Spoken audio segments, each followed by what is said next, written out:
Hello, I'm glad you're here. I'm NatsMan, and I'm reading the Bible from the beginning to the end, from Genesis to Revelations. Please join me in this journey and make God's Word a part of your everyday life. This is video number 117, and today we're reading from the book of 1 Kings, starting in chapter 3. 1 Kings chapter 3. Solomon made a marriage alliance with Pharaoh, king of Egypt. He took Pharaoh's daughter and brought her into David's city until he had finished building his own house, the Lord's house, and the wall around Jerusalem. However, the people sacrificed in the high places, because there was not yet a house built for the Lord's name. Solomon loved the Lord, walking in the statutes of David his father, except that he sacrificed and burnt incense in the high places. The king went to Gibeon to sacrifice there, for that was the great high place. Solomon offered 1,000 burnt offerings on that altar. In Gibeon, the Lord appeared to Solomon in a dream by night, and God said, "Ask for what I should give you." Solomon said, "You have shown to your servant David, my father, great loving kindness, because he walked before you in truth, in righteousness, and in uprightness of heart with you. You have kept for him this great loving kindness, that you have given him a son to sit on his throne as it is today. Now, Lord my God, you have made your servant king instead of David my father. I am just a little child. I don't know how to go out or come in. Your servant is amongst your people, which you have chosen, a great people that can't be numbered or counted for multitude. Give your servant, therefore, an understanding heart to judge your people, that I may discern between good and evil. For who is able to judge this great people of yours?"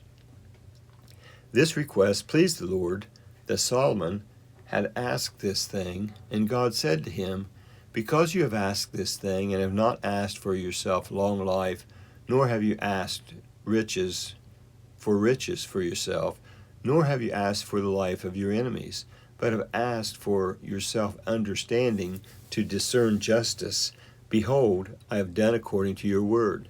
Behold, I have given you a wise and understanding heart, so that there has been no one like you before you, and after you none will arise like you. I have also given you that which you have not asked, both riches and honor, so that there will not be any amongst the kings like you for all your days. If you will walk in my ways to keep my statutes and my commandments as your father David walked, then I will lengthen your days." Solomon awoke, and behold, it was a dream. Then he came to Jerusalem and stood before the ark of the Lord's covenant, and offered up burnt offerings, offered peace offerings, and made a feast for all his servants. Then 2 women who were prostitutes came to the king and stood before him. The one woman said, "O my lord, I and this woman dwell in one house. I delivered a child with her in the house, and the 3rd day after I delivered, this woman delivered also. We were together. There was no stranger with us in the house, just us 2 in the house. This woman's child died in the night because she lay on it.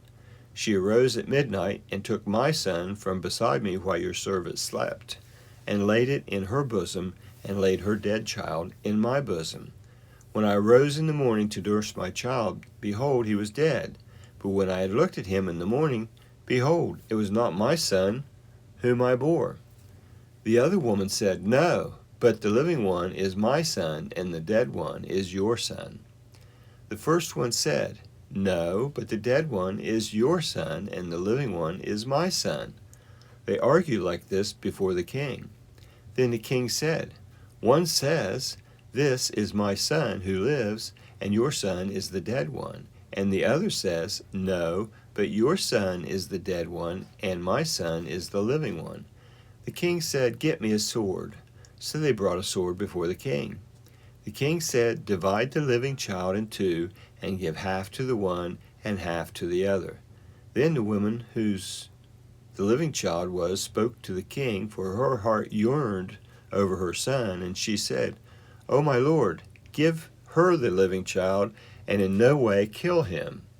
But the other said, "He shall be neither mine nor yours, divide him."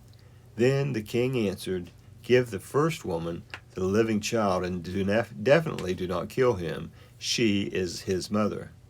All Israel heard of the judgment which the king had judged, and they feared the king, for they saw that the wisdom of God was in him to do justice. That was 1 Kings 3. Now 1 Kings 4. King Solomon was king over all Israel.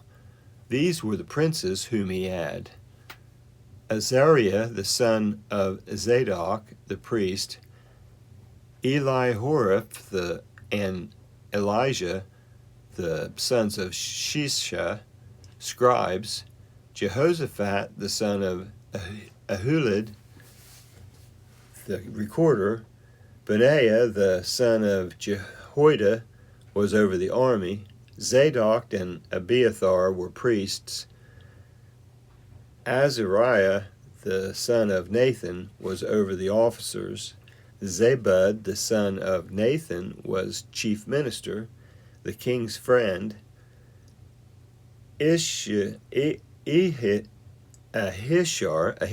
was over the household; and Adoniram, the son of Abda, was over the men subject to forced labor. Wow. Solomon had 12 officers over all Israel, who provided food for the king and his household. Each man had to make provisions for a month in the year. These were their names: Ben-Hur in the hill country of Ephraim, Ben-Decker in Makaz, in Shelbin, Beth-Shemesh and Elon Beth-Hannah, Ben-Hesed and Arubath, Sokah and all the land of Hepher belonged to him. Ben-Abinadab in all the height of Dor, he had Taphath, Solomon's daughter, as wife. Bana, the son of Ahilud, in Tanakh and Megiddo, and all Beth-Shean, which is beside Zarathan, between Jezreel from Beth-Shean to Abel-Meholah, as far as beyond Jokmeam. Ben-Gerber in Ramoth Gilead, the towns of Jar, the sons of Manasseh, which are in Gilead, belonged to him, and the region of Argob, which is in Bashan, 60 great cities with walls and bronze bars, belonged to him. Ahinadab, the son of Iddo, in Mahanaim; Ahimaaz in Naphtali. He also took Basemath, the daughter of Solomon, as wife. Baanah, the son of Hushai, in Asher and Beloth; Jehoshaphat, the son of Peruah, in Issachar; Shimea, the son of Elah, in Benjamin; Gerber, the son of Uri, in the land of Gilead, the country of Shihon, king of Amorites, and of Og, king of Bashan, as he was the only officer who was in the land. Judah and Israel were numerous as the sand which is by the sea in multitude, eating and drinking and making merry. Solomon ruled over all the kingdoms from the river to the land of the Philistines and to the border of Egypt. They brought tribute and served Solomon all the days of his life. Solomon's provisions for one day was 30 cores of fine flour and 60 measures of meal, 10 head of fatted cattle, 20 head of cattle out of the pastures, and 100 sheep in addition to deer, gazelles, roebucks, and fattened fowl. For he had dominion over all on this side of the river, from Tiphsah even to Gaza, over all the kings on this side of the river, and he had peace on all sides around him. Judah and Israel lived safely, every man under his vine and under his fig tree, from Dan even to Beersheba, all the days of Solomon. Solomon had 40,000 stalls of horses for his chariots and 12,000 horsemen. Those officers provided food for King Solomon and for all who came to King Solomon's table. Every man in his month, they let nothing be lacking. They also brought barley and straw for the horses and swift steeds to the place where the officers were, each man according to his duty.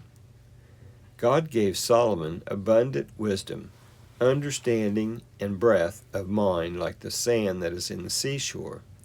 Solomon's wisdom excelled the wisdom of all the children of the East and of all the wisdom of Egypt, for he was wiser than all men, wiser than Ethan the Ezrahite, Heman, Calcol, and Darda, the sons of Mahol, and his fame was in all the nations all around.